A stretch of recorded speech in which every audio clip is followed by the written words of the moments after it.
Каде да се инвестира вишокот пари во услови на зголемена неизвестност и страф од растечка инфлација?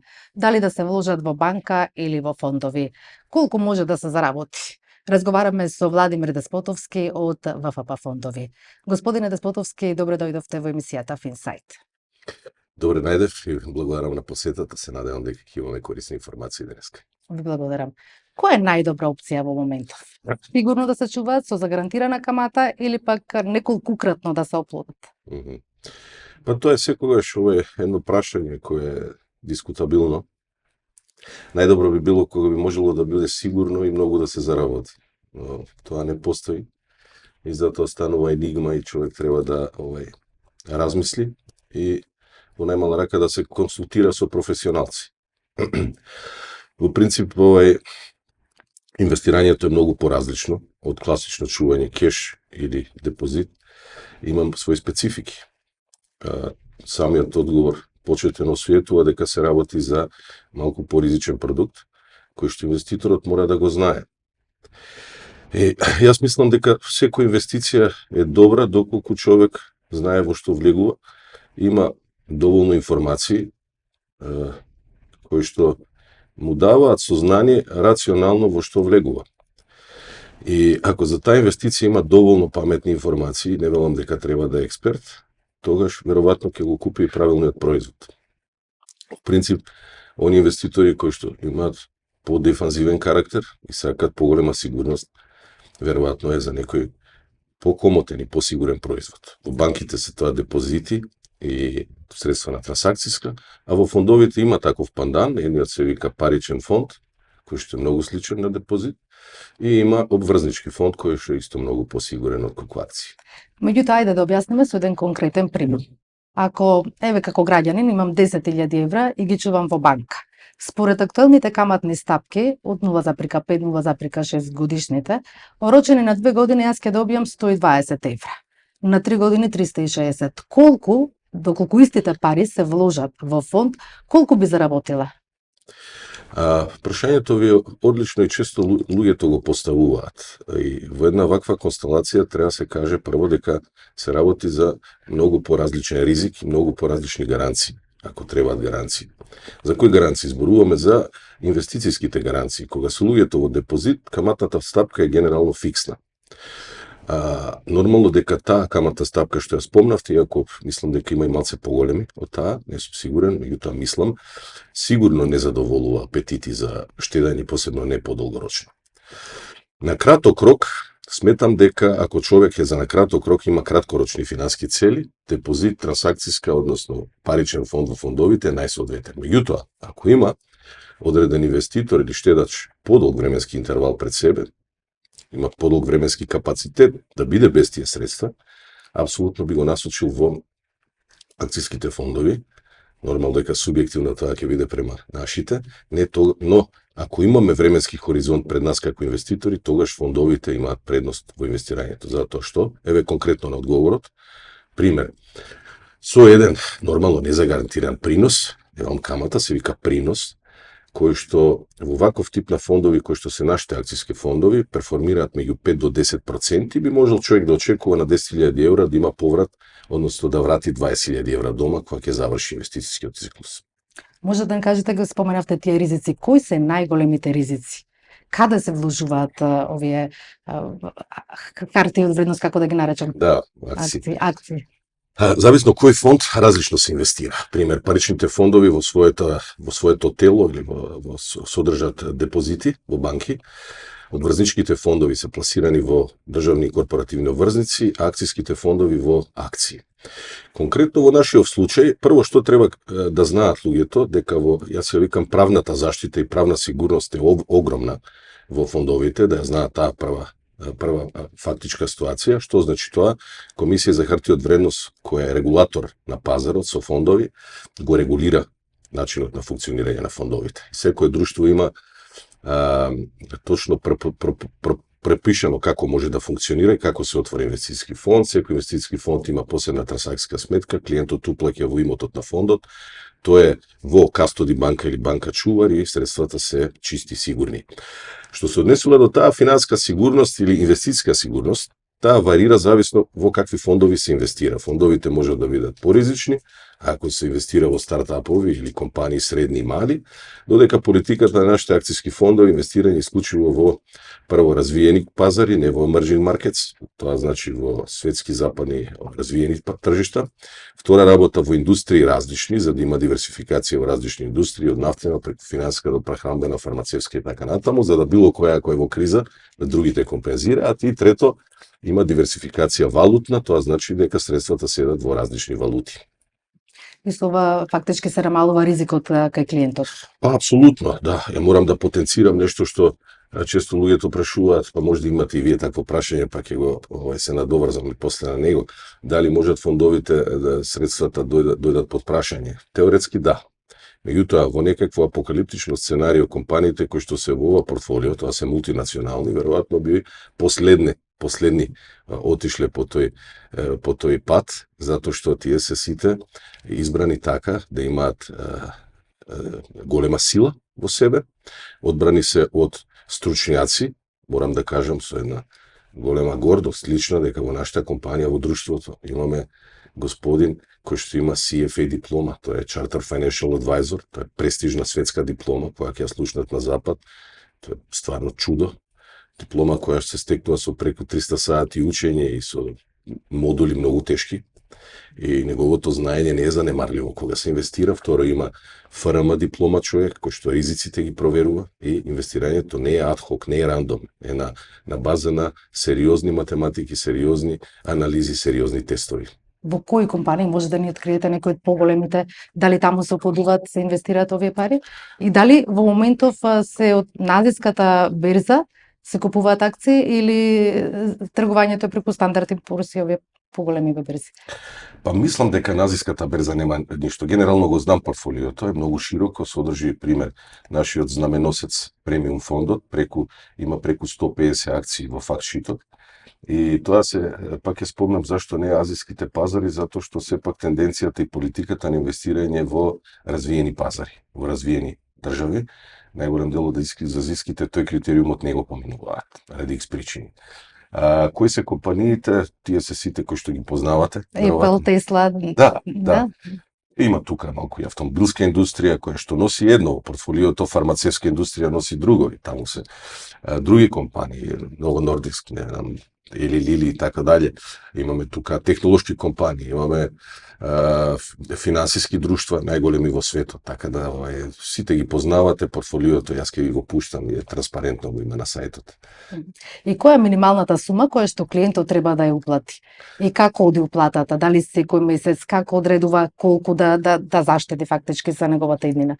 Минималци нема во инвестирањето во фондовите, и тука би сакал да спомнам нешто што може би е мит и табу меѓу луѓето, дека штом се спомне инвестирање треба да се имаат многу средства. Не, напротив, фондовите се еден продукт кој што е достапен за секаков тип на инвеститори. Може да инвестира 1000 денари месечно, 2000 денари, тоа зависи од инвеститорот, и да ги добие истото портфолио кој што ќе го добие некој инвеститор кој што ќе инвестира многу повеќе. И ги повикувам луѓето да истражат, да се обратат и да видат шанса дека секој може да инвестира, а посебно би го препорачал и јавно, иако тоа го правам во моите продажни разговори, еден начин на инвестирање или штедење кој што нема пандан и е најефикасен, и лично го применувам, и од кога го применувам драстично ја поправам финансиската слика која е важна. Има и поважни работи, но финансиската слика треба да се поправи, а тоа е траен налог. Траен налог е символ на остварувањето на ликвидни средства. Секој месец од вашата плата одредена сума се уплаќа во фондови. Така. И тоа е најдобар модел. Зашто? Затоа што вие како инвеститор, како штедач, ќе процените која ви е соодветна сума, на нејзе ќе заборавите, нема да заборавите да ја ставате, туку автоматски ќе си оди и автоматски станувате ликвидни, а во исто време почнувате да живеете без тие средства, односно направите модел не да заштедите тоа што ќе остане, него прво да заштедите за сопствени финансиски цели, па тоа што ќе остане да биде на користење и на трошење. Ако нема минимален износ, дали има ограничување максимално колку може клиент да вложи? Нема ни максимално, така да фондовите се направени така да нема ни минималец ни горна граница. Имате некои клиенти со многу високи уплати? Апсолутно, и тоа би го кажал исто така како едно обележие на нашето друштво, веќе 11 година работи на пазарот. Клиентите ни ја дадоа довербата и не дадоа довербата оние кои што веројатно имаат и најмногу средства и најмногу разбираат каков е кешфлоуто, што значат инвестирањето на средства. Ни дадоа доверба луѓе со многу капитал да инвестираат кај нас, таа доверба ја оправдавме. Кажам еден податок како дозволи интервјуто малку за нашето друштво. Акцијските фондови наши се најсилни во регионов, ние имаме преку 300 милиони под управување како друштво, и при што ова не се точни бројки, но се блиску, околу 200 милиона се инвестиции, а околу 100 милиона се веројатно приноси кои што дополнително ги направивме на нашите инвеститори. И за колку им се оплодени парите? И за колку време се урочуваат, се вложуваат во инвестиции?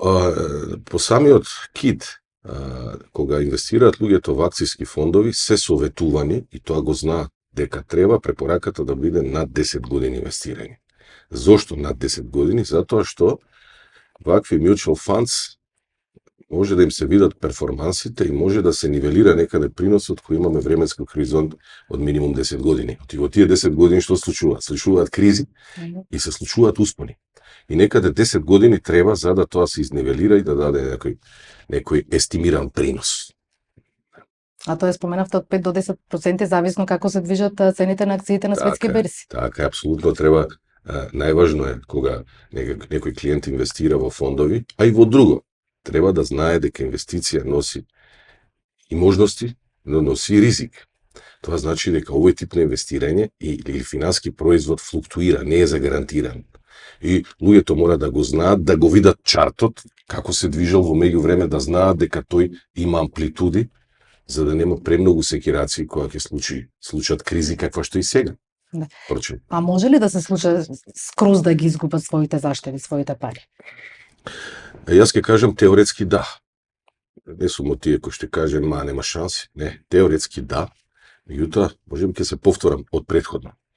Во некакво апокалиптично сценарио, на кое што медиумите знаат малку да дадат, мислам дека премногу газ, дека може да се случи нешто, јас сум оптимист, дека нема да се случи, меѓутоа све би можело да се случи. Меѓутоа, пак ќе кажам, во такво едно сценарио, овие компании се толку силни што можеби последни би отишле затоа што имаат премногу сила во себе. Ние тоа го осетивме, ќе го спомнам, во 2020 година, кога имавме една навистина чудна и до тогаш недоживеана ситуација. Најголемо локдаун во историјата на човештвото, кај што не знаевме ни против кого се бориме, никој не работи. И се случуваше да паѓаат уделите, сегде да паѓаат берзите, компаниите доаѓаат во проблеми, малите компании се соочуваат со обстојување. Средните исто беа нагризени, големиве, овие најголемите, нема големи проблеми. Меѓутоа, фармацевската индустрија никогаш нема да пропадне. Споменавте дека се вложува и таму и се диверзифицира тој ризик. Така е. Во Македонија, граѓаните вишок од пари, каматните стапки во банките им се релативно ниски, ги вложуваат во недвижнини. Што би им препорачале? Вложување во недвижнини сега или во фондови? На граѓаните? Да. Овака, знаете како, морам да бидам искрен, малку јас ќе бидам субјективен за фондовите, тоа е логично. Меѓутоа ќе пробам да бидам непристрасен.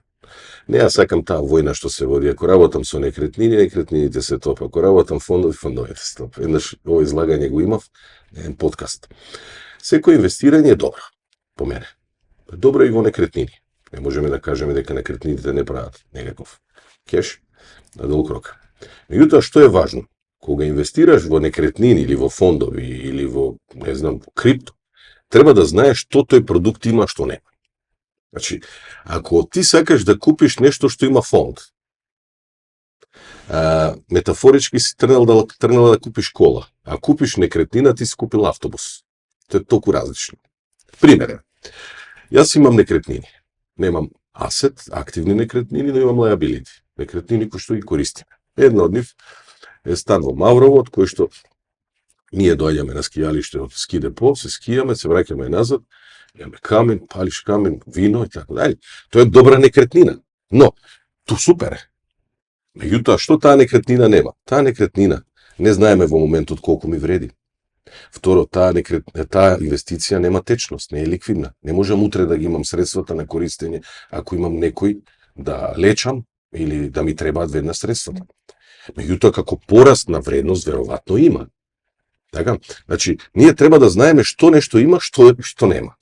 За да знаеме што да земеме, а не да водиме борба е подобро е некретнина или е подобро фонд. Може ли да направите една паралела? Кои се предности, а кои се недостатоци помеѓу вложување, чување пари, депозити во банка, купување харта од вредност, инвестициски фондови или акции? А вака, морам да ви кажам дека во принцип овие сите продукти треба да се имаат средства, треба да се имаат сите. Било добро да човек има сите. И луѓето кои што имаат доста средства, знаат дека и веројатно имаат све од ова. Меѓутоа, ако имаш само за нешто, едно нешто, тогаш ќе треба да одбереш. Сега, во одбирањево треба да земеш во предвид каков е човекот, инвеститорот по карактер. Ако вие ми кажете дека ви требаат средствата, би ви затребале веднаш, можеби, од таа инвестиција, дека може да се случи во моментот да ви требаат, тогаш не сте за некретнина. Тогаш сте нешто поликвидно, значи или банка, депозит, пари на трансакцијска, паричен фонд, обврзнички фонд или акцијски, али под услов да знаете дека нема да ви требаат, па ако се случи, го имате на располагање тоа као ликвидност. Ликвидноста значи за 24 до 48 сати да може да имате средства на располагање. Чи зависи каков е профилот на клиентите. Тој и нашите инвестициски агенти што прават при продажба, токму тоа го анализираат. Првин, кој е профилот, инвестициски капацитетот за примање на ризик на клиентот? Ако е низок, многу низок, тогаш се оди со паричен фонд. Ако е повисок, се иде со обврзнички. Ако има висок капацитет на толеранција на ризик и на успоен на падови, тогаш се иде со акцијски фондови. А како ги обидувате? Може ли да ни кажете конкретни примери? Што гледате прво кај клиентот? Дали има средства? Се шалам. Дали се прво едуцирани, писмени, знаат граѓаните? Кои се предности, кои се недостатоци? Па видете, ќе ви кажам дека многу повеќе него претходно. Кога ние почнувавме пред 10 година, ова беше табула раса, навистина беше непозната тема и требаше, како што се изразивте вие, убедување, иако ја не го сакам тој термин, никога купувам, никога продавам, да некој ми е насилен. Повеќе сум симпатизер на презентирање на аргументи и информации. И не го сакам насилството во купувањето и во продажбата, туку да биде едно обучување на клиентот, квалитетно, со некаква брошура или пас до некаков сајт, кој што вие ќе го прочитате, да ви дадаме на домашна задача и во зависност од интересот да ја градиме понатаму купопродажбава, односно завршувањето на договорот. Али во секој случај, јас сакам информирани и едуцирани клиенти, со кое едуцирање продолжуваме и после купувањето. И како ги обидувате? Што им одговара најмногу? Знаете како е, секој би сакал да има гаранции и многу голем принос. Оно што го спомнавте, ние имаме малку еден се уште неурамнотежен вкус, кој што е апсолутно во нерамнотежа, тоа е да заработиме многу, брзо, а ризик да нема. И тука малку ни се водат битките, да луѓето сватат дека едното со другото не оди под рака. И ако имаме клиент кој што ќе го свати ризикот и ќе го свати приносот и му е логичен, тогаш се случува купувањето. Така. Во вашата компанија кои други услуги ги нудите за клиентите? Ако зборуваме за групација, За групацијата. ФФП Груп во Македонија се разви на сите полиња на финански производи. Впрочем, прва тргна и осигурително брокерско друштво, кое од 2005 година и основач на друштвото за управување со инвестициски фондови. ВФП АД Скопје како осигурително брокерско друштво има преку 25 милиони евра бруто полисирана премија, вработува 95 брокери во редовен работен однос, 30 на луѓе во бек офис. И навистина дава во делот на животното осигурување веќе со децении како пионер прво услуги, а во понатомашниот период и Unitlink производот и така натаму расте како компанија. Фондовите ги спомнавме. Кај ВФП АД Скопје ќе го спомнам приватното здравствено осигурување. Имате приватно здравствено? ВФД, брокерското друштво наше за осигурување, исто беше еден од пионерите за продажба на приватното здравствено и се постави како лидер во посредувањето за приватно здравствено осигурување, посебно кај силните наши компании во Македонија, кои што тој продукт го користат за обезбедување лојалност и комоција на сопствените вработени. Нашите Мислите на странските компании? Од ова силните компании? Не, силни наши компании кои што имаат капацитет финансиски, а и еден employee friendly сенс да им обезбедат приватно здравствено на сопствените вработени. ВФП брокерите за осигурување се поставија како добри советници и како добри советници во решавање на штетите и помош при наплата на штетите, заедно со партнерите осигурителните компании на пазарот. Зошто лично вие одбравте да работите во оваа индустрија? Тоа е многу убаво прашање на кое имам стварно многу да зборувам, ама денеска немаме време, можеби друг пат. Инженер сум по струка, поранешен спортист, го одбрав случајно, а и по случајности нема. Засакав оваа работа затоа што е динамична. Затоа што секој ствара нешто ново, секој ден е нов. Затоа што имам работа и вработуваме и носиме нови млади луѓе. На тој начин и ние остануваме млади, ако времето поминува. И засекав да ви кажам еден момент кој што е многу важен, затоа што токму нашите производи се такви да носат вредност на луѓето, на семејствата и на фирмите. И после 18-19 години моја работа, во очите на моите клиенти сум подобар него што сум бил, затоа што не со некое приватно здравствено осигурување кој што го има мој клиент.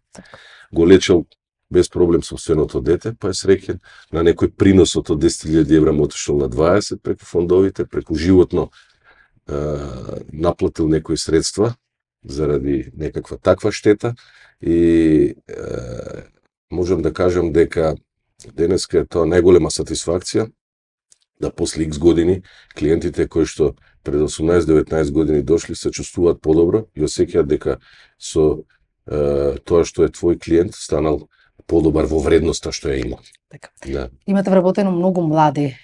Како се снаоѓате со кадар? Има недостиг кај нас? Морам да кажам дека да, посебно во делот на она што јас го работам доминантно, а тоа е развој на продажби и продажни мрежи.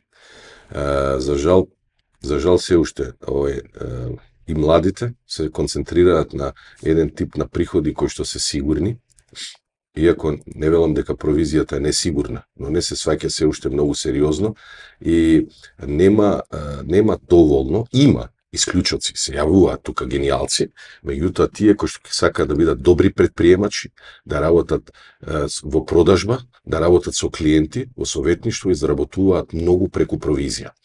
Многу би сакал нашите млади да бидат по-проактивни.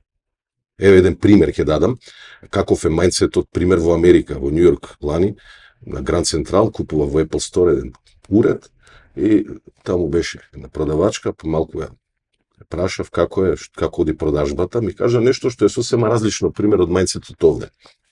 Вика, продавам добро, ама не сум мотивирана, за жал немаме провизија. Кај нас би бил одговорот сосема друг, Да. нели? Ниска плата, па Ниска не ни сум е платата. мотивирана. Да, значи ние мораме да сватиме, односно младите, следна генерација, дека денеска е време на можности и треба да работат врз база на собствените вредности и да ги испрачат на пазарот. Господине Деспотовски, моето последно прашање до вас е што може да се очекува во периодот кој следи? Дали може да има некаква стабилизација на берзите за поголеми приноси? Или не сте оптимист? Па, апсолутно сум оптимист. Морам да бидам, знаете, нормално дека се случуваат работи сега моментално некои кои што се навистина несакани. Ја не знам колку се сериозни, а колку се напумпани, но сигурен сум и оптимист сум дека никој не сака да заврши тек така животот, мислам дека нема да биде ништо страшно и ќе се заврши све на некаков договор.